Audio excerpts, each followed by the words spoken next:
Happy Halloween! So it's October, which is the spookiest month. So that means horror movies. Duh. So today I'm talking about the king of horror movies, The Shining. Now, this is probably my favorite horror movie. It's one of my favorite movies of all time, too. Now, there are definitely movies that I like a little better, have better memories of, or a little bit more entertaining, or more fun, but I don't know if there's a movie that's as fascinating to me as The Shining. Just the making of it, the stuff Stanley Kubrick did, the weird conspiracy theories about it, the meanings of it, and just the movie itself is just it's a fascinating movie. So if you can watch this movie and you can not even enjoy it, but you can get something out of it just from how fascinating it is. Just learning about this movie is fascinating, and I could talk about this movie like for an hour,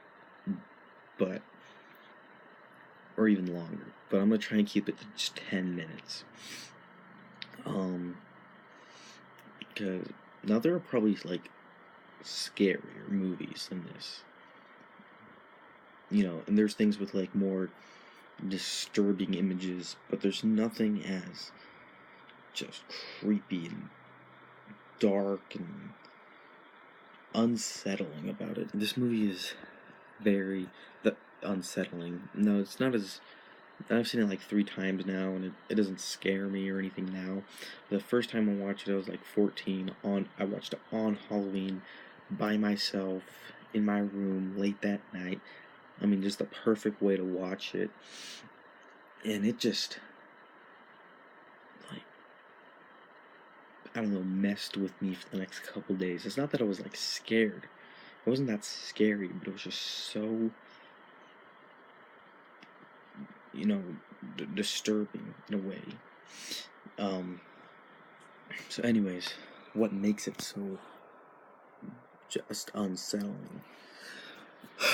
So first of all, the story,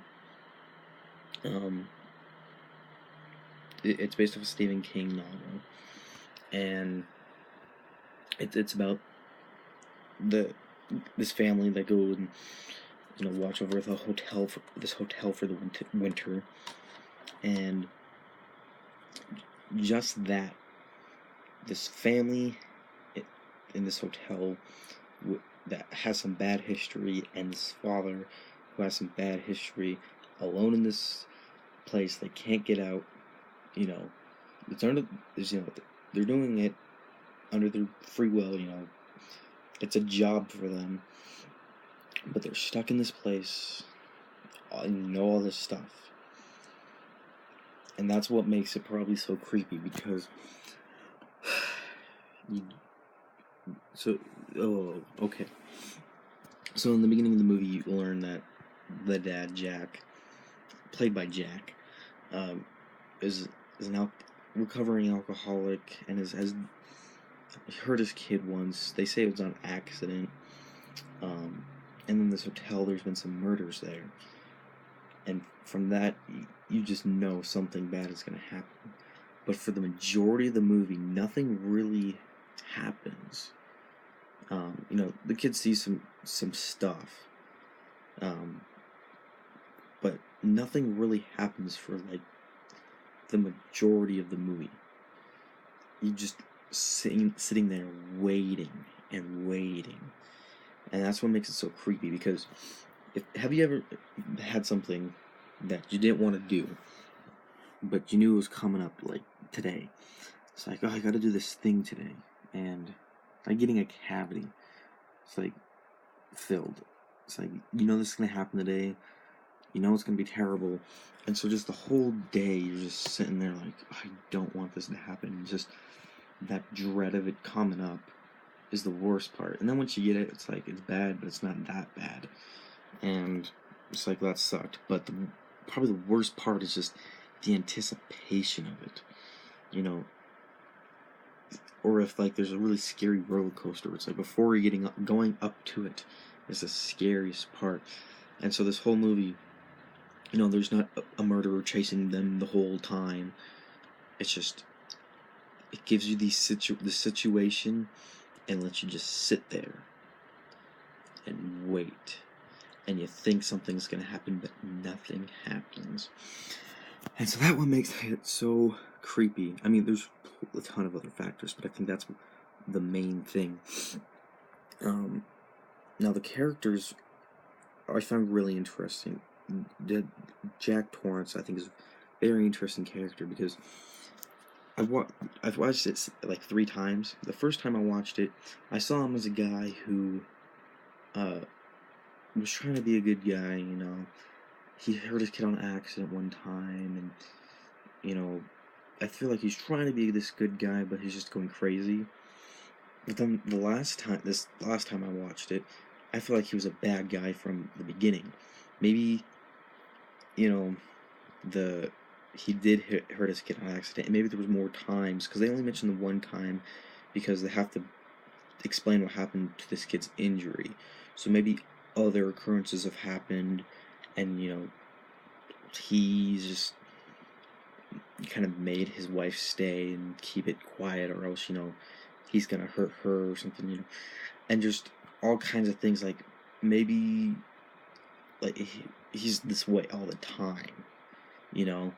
And so the thing I've been thinking about recently the most is how crazy really is Jack. Did he slowly go insane once he got to the hotel? Was he already insane? Was he not even really insane? He was this other person, because you know, it implies that maybe he's reincarnated, or he's kind of part of the hotel or something. And so maybe that's just something he knows he's gonna do, and that's just part, like, his goal or something, you know, to end up trying to kill his family. So that's one thing that I have found really interesting. And then Shelley Duvall's character, I feel like, you know, I know Stephen King hated her, like the way Stanley Kubrick portrayed her, but I find this character really good for the movie, because she feels like such a nice person, but a very scared and disturbed person too, you know. And Shelley Duvall's performance, she was nominated for like a Razzie, which is the opposite of an Oscar, you know. So basically saying it was one of the worst performances of the year. And at times I see why people saw that, and at times I thought it's bad, but because sometimes the lines aren't like supernatural, you know, it's not like great acting, it kind of feels almost amateur, but yet her performance is so just, you can tell there's something not right with her. She's just very on edge, and like, I can't explain it, but, and I feel like that's also because Stanley Kubrick, he did something really great, but also kind of mean. He would make him do like 100 takes of just one thing, and just over and over, and by probably like the 90th take, you're like just going insane. And so he really caused the actors to, especially Shelley Duvall, to really, you know. Anyways, I try and sum up some other stuff. You know, maybe one day I'll go a lot more in depth, but anyways, the Overlook Hotel is, like, I haven't seen the TV version, but the TV version, the hotel in there, it's nowhere near this hotel in the you know, the movie version. It's so big, and that just makes it so much creepier, because it's this huge hotel, huge open windows and hallways, and there's just 3 people there, and that is just creepy. And so the hotel, and yeah, anyways, and it's like a very nice building, but it's not it's not homey or inviting, kind of like the other one is. Anyways, and then the music is perfect for it. Just uh, it, it's almost most of the time it's not even music, and then when there is music, it's just almost kind of like it's very creepy. But then there's also the nicer classical music that plays, and something about that, it's not like a horror, spooky, scary music at all. It's just this very nice classical music, and that is just for some reason very disturbing for me. I don't know why, but yeah, the movie's shot really well. There's just most of the takes are very long, wide takes, and that builds so much suspense too. Because if you got like they're walking down the hall like, I feel like that's less suspenseful than like way out here, because here anything can happen in this area, and if it's and you keep the long take, something's gonna happen. But here, you don't get that as much. So, and the movie looks really good too, and it's very colorful. And it's not colorful, but it's very bright. It's not the typical horror movie look, which makes it more creepy, I think.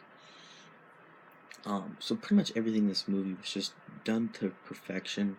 Like I said, I haven't seen the TV version, but I've seen parts of it, and that was just almost like the complete opposite of what this did, and whatever they did was the complete opposite of what they should have done. Because I think even though it's not close to the book, I think really at all, like it's very different. It is perfect for the movie, because the book, there's apparently some really ridiculous things, and Kubrick was smart enough to leave those things out. I feel like there's one more thing I wanted to mention too. Oh yeah, there's a few things towards the end. Shelley Duvall sees something in a room. I'm not gonna say. And then the very last shot, if you've seen the movie, you know what I'm talking about. The very last shot. Those two things just mess with me for the next couple days after I saw it for the first time, because I'm just like, what does that mean? What is that? And some of those things I still don't even know. So that's why this movie's so fascinating. It's so open, to interpretation, for a lot of things. And you can ask 100 different people about this movie. They're gonna say 100 different things. Some things are gonna stay consistent, like, oh, it's very creepy. How there's it builds a lot of suspense, and the music is great, and the performances are great. But there's always gonna be something different about it to everyone. And I know this is a good movie because if I've been thinking about a movie, obviously in a good way, for more, than just a few hours after I saw it, like for next couple days, I'm still thinking about it. I know it's a good movie, because like movies that do that is, for me, The Shining, Schindler's List, 2001, and Lord of the Rings, and those are like top 10 best movies, my favorite movies. So this movie is very good. I'd say 9 or 10. I don't have many problems with it. I want to say it's a great Halloween movie, because it's not that typical Halloween, but it's a fantastic horror movie. So if you like horror, you have to watch it. So that's all I gotta say about that.